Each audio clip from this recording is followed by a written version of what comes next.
प्रभाकर को जब होश आया तो उन्होंने खुद को एक अस्पताल में पाया। उनके पास उनका बेटा प्रतीक घबराया हुआ सा उदास खड़ा था। अब प्रभाकर ने इधर उधर नज़र दौड़ाकर संध्या को देखना चाहा तो प्रदीप ने उन्हें तसल्ली दी कि पापा आप आराम कीजिए, सब ठीक है। प्रभाकर के जिस्म में भी काफ़ी चोटें आई थी मगर इस वक्त वो खतरे के बाहर थे। अब उनसे नहीं रहा गया तो उन्होंने प्रदीप से बेसब्री से पूछा, बेटा तुम्हारी माँ कहाँ है? वो ठीक तो है ना? मुझे उसके पास ले चलो बेटा। तो प्रदीप अपने आंसू न रोक सका। उसके होंठ कांप गए। आखिर कैसे अपने घायल बाप को सच्चाई बताए, क्या करे? तभी किसी अनहोनी की आशंका से प्रभाकर कांप उठे और बिस्तर से उठकर प्रदीप को झिझोड़ते हुए बोले, कहाँ है तुम्हारी माँ? बोलते क्यों नहीं? तुम रो क्यों रहे हो? तो पास खड़े डॉक्टर बहुत मायूसी से बोल उठे कि आप धीरज रखिए और लेट जाइए। ईश्वर को जो मंजूर था वही हुआ। हमने संध्या को बचाने की बहुत कोशिश की मगर खून ज़्यादा बह जाने से और सिर में काफ़ी गंभीर चोटें लगने के कारण उन्हें बचाया नहीं जा सका। ये सुनते ही प्रभाकर दहाड़े मारकर बच्चों की तरह सिसक सिसक कर रोने लगे। प्रदीप का भी बहुत बुरा हाल था। ये कैसे क्या हो गया? अभी तक तो सब कुछ ठीक था, फिर ईश्वर ने हमारे साथ इतना बड़ा अन्याय और अनर्थ क्यों कर दिया? लेकिन ये वक्त सिर्फ पापा को संभालने का था, इसलिए उसने अपने आंसू छिपाकर प्रभाकर को तसल्ली दी। अस्पताल में समय के साथ धीरे धीरे प्रभाकर के घाव भरने लगे। अब वो डिस्चार्ज होकर घर आ चुके थे। अब तक घर में उन्हें एक अजीब सा सन्नाटा और तन्हाई देखकर बहुत घबराहट सी हो रही थी। नाते रिश्तेदारों ने उनकी ऐसी हालत देखी तो समझ गए इन हालातों में तो इनका बिजनेस बहुत प्रभावित होगा और ये उदास रहकर और अपने को दुख में डुबोकर डिप्रेशन की शिकार हो सकते हैं। तो उन्होंने एक दिन मौका देखकर प्रभाकर से कहा कि देखो, संसार में इंसान का आना और जाना सिर्फ ईश्वर की इच्छा पर निर्भर है। इस तरह आप आगे की ज़िंदगी को बर्बाद ना करो और अकेले रहोगे तो हर वक्त उल्टे सीधे ख्यालों में घिरे रहोगे। बेहतर यही है कि बेटे प्रदीप का विवाह किसी अच्छी जगह रिश्ता देखकर कर दो। घर में बहू आने के से रौनक भी हो जाएगी और तुम भी खुद को संभाल सकोगे। इस तरह बार बार समझाए जाने पर प्रभाकर ने रिश्तेदारों और दोस्तों से जिक्र कर करके प्रदीप के लिए उचित वधू की खोज शुरू कर दी। अब तक प्रदीप भी बिजनेस की काफ़ी बारीकियों को सीख चुका था और अपने पिता की इस मर्जी पर उसे कोई ऐतराज़ नहीं था। फिर बहुत कोशिशों और खोजबीन के बाद काफ़ी समय बाद एक अच्छे घर में प्रदीप के लिए एक रिश्ता मिल ही गया। मधु बहुत खूबसूरत, सुघड़ और सलीका पसंद लड़की थी। हर काम को करीने से करना उसकी खूबी थी। सबकी रजामंदी की मोहर लगते ही पहले मंगनी और फिर प्रदीप की शादी मधु से कर दी गई। अब प्रदीप मधु जैसी पत्नी पाकर निहाल हो गया। प्रभाकर का भी मधु बहुत ख्याल रखती थी और यथासंभव उनके हर काम को बहुत मनोयोग से खुद ही करती थी। अब प्रभाकर भी मधु के घर आ जाने से अपने दुख काफ़ी हद तक भूलने लगे थे। सब कुछ घर में सामान्य हो चला था। फिर एक दिन प्रदीप ने प्रभाकर से कहा कि पापा, आपकी उम्र अब बहुत हो रही है, अब आपको बहुत आराम की ज़रूरत है। आप घर में रहकर आराम किया करें, मैं आपका सारा बिजनेस संभाल लूँगा। आप बिल्कुल निश्चिंत हो जाएं और चिंता ना करें। काफ़ी सोच विचार के बाद प्रभाकर ने प्रदीप को अपना सारा बिजनेस सौंप दिया। अब वो घर में ही रहने लगे। इस तरह धीरे धीरे 1 वर्ष गुजर गया।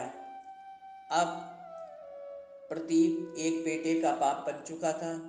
प्रभाकर हर वक्त नन्हे मुन्ने प्रशांत को सीने से लगाए रहते और प्रशांत भी अपने दादा को दिल जान से चाहता था। अब वो समय गुजरते हुए बड़ा होने लगा और स्कूल भी जाने लगा, लेकिन ना जाने क्यों गुजरते वक्त के साथ अब मधु का रवैया प्रभाकर के प्रति बहुत कठोर हो गया था, जिसकी प्रदीप को कानो कान खबर न थी। और बहू बेटे में कोई कलह ना हो और उनको कोई टेंशन ना हो, इसलिए बहू की ज़्यादतियों को वो हमेशा प्रदीप से छिपा कर रखते थे। इसलिए मधु की हिम्मत दिन ब दिन उनको परेशान करने के लिए बढ़ती गई। अब प्रशांत को स्कूल से लाने और ले जाने का रिक्शा उन्होंने हटा दिया और मधु ने प्रभाकर को आदेश दिया कि आप साइकिल से बच्चे को स्कूल लाएं और छोड़ने जाएं। बेचारे प्रभाकर उम्र ज़्यादा हो जाने के कारण अब साइकिल चलाने में भी दिक्कत महसूस करने लगे थे और शहर में रश भी बहुत होता था। रास्ते में अक्सर दोनों जाम में फंस। घर में नौकर चाकर पैसा कौड़ी सुविधा होने के बाद भी घर की सब्जियां, राशन और गेहूं इत्यादि पिसाने का काम अब प्रभाकर के जिम्मे ही हो गया था। कंधे पर गेहूं का कनस्तर लाद कर लड़खड़ाते हुए बेचारे प्रभाकर धीरे धीरे चलते हुए गेहूं पिसा कर लाते थे। रिक्शे का पैसा भी मधु अब नहीं देती थी। 80 साल के प्रभाकर के पांव भी अब जवाब देने लगे थे। मधु किसी भी कीमत पर प्रभाकर को अब घर से अलग करने पर तुली थी। एक दिन उसे ये अच्छा मौका मिल ही गया। प्रभाकर उस दिन प्रशांत को साइकिल से स्कूल से घर ला रहे थे कि रास्ते में अचानक एक ठेले वाले ने उनकी साइकिल को पीछे से टक्कर मार दी। टक्कर लगते ही दोनों साइकिल समेत सड़क पर जा गिरे। प्रभाकर और प्रशांत दोनों को बड़ी चोटें तो नहीं आई, मगर कुछ खरोंचें ज़रूर आ गई थीं। जब घर में मधु ने प्रशांत की खरोंचें देखी तो प्रभाकर को आड़े हाथों लिया और उनकी खरोंचों की चोटों की कोई परवाह नहीं की। प्रशांत ने उसे समझाया भी कि मम्मी, दादाजी की कोई गलती नहीं है, ठेले वाले ने टक्कर मार दी थी। लेकिन मधु तो प्रभाकर को घर से हटाने के बहाने ढूंढ रही थी। जब शाम को प्रदीप थका मांदा घर लौटा तो अपने कमरे में जाकर देखा कि मधु पलंग पर बैठी जार जार रो रही है और पास में एक ब्रीफकेस भी रखा है। उसने सब बातें मधु से पूछी तो रोते हुए मधु बोली कि काफ़ी समय से तुम्हारे पापा ने हमारा जीना मुश्किल कर दिया है। वो तुम्हारे जाने के बाद हम माँ बेटे के साथ कितनी ज़्यादती करते हैं। अब मैं इस घर में एक पल भी नहीं रहूँगी। तुम्हारा ही इंतज़ार कर रही थी। मैं मायके जा रही हूँ। आज पापा की वजह से प्रशांत की जान जाते जाते बची है। हैरान सा प्रदीप यकीन नहीं कर पा रहा था कि पापा ऐसा कैसे कर सकते हैं। अपना घर बर्बाद होते देखकर प्रदीप ने ना चाहते हुए भी प्रभाकर से सब बातें पूछी और ये भी बताया कि मधु आपकी वजह से घर छोड़कर जा रही है। अब बेबस से प्रभाकर ने अपनी सफाई में प्रदीप से कुछ ना कहा, बस इतना ही बोल पाए कि बेटा, बहू को कहीं जाने की ज़रूरत नहीं है। मैं तो बूढ़ा आदमी हूँ, कहीं भी गुजर कर लूँगा। मैं ही घर से चला जाता हूँ। इतना कहकर जाड़े की ठिठुरती रात में वो एक गठरी में अपने कुछ कपड़े बांधकर घर से बाहर आ गए और बरामदे से निकलकर बाहर जाने लगे और घर के तीनों लोग ठगे हुए से अवाक होकर उनको देख रहे थे। फिर प्रदीप ने पापा को पीछे से आवाज़ दी और सर्दी का मौसम समझकर अंदर से एक कंबल लाकर प्रभाकर को दे दिया।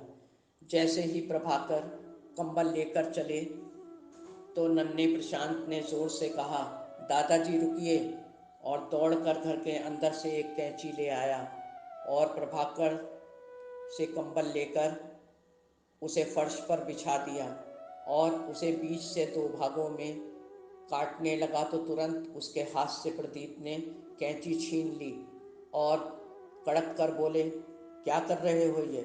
इतनी सर्दी में कंबल उनसे क्यों ले लिया? वो जाड़े में क्या करेंगे बाहर? तब प्रशांत ने, जो हर एक घटना का मुंह गवाह था, बहुत शांत स्वर में प्रदीप से कहा कि पापा, मैं इस कंबल को बीच से काट रहा हूँ ताकि अभी आधा कंबल दादाजी को दे दूँ और आधा कंबल आपको बड़ा होकर जब मैं घर से निकालूंगा आपको, तब ये कंबल आपको दूंगा। ये सुनते ही मधु और प्रदीप के पांव तले की ज़मीन खिसक गई। वो इस वर्तमान के कटु सत्य को अपने भविष्य में देखकर फिर तत्परता से प्रभाकर के पांव पर प्रदीप और मधु दोनों ने गिरकर माफ़ी मांगी और जैसे कुछ हुआ ही ना हो प्रभाकर ने उन्हें उठाकर सीने से लगा लिया। फिर मधु और प्रभाकर और प्रदीप तीनों घर के अंदर चले गए और प्रशांत विजय भाव से एक तरफ खड़ा अपने प्यारे दादाजी की घर वापसी पर मुस्कुरा रहा था। दोस्तों, उम्मीद है आपको ये वीडियो पसंद आया होगा। चैनल को सब्सक्राइब और वीडियो को लाइक करना ना भूलें। घर के बड़ों को हमेशा उचित मान सम्मान दें और उनकी देखभाल हम सबका पहला फर्ज है। उन्हीं की दुआओं से हमारा घर संसार हमेशा खुशियों से महकता रहता है। धन्यवाद। आपकी अपनी जैस्मीन।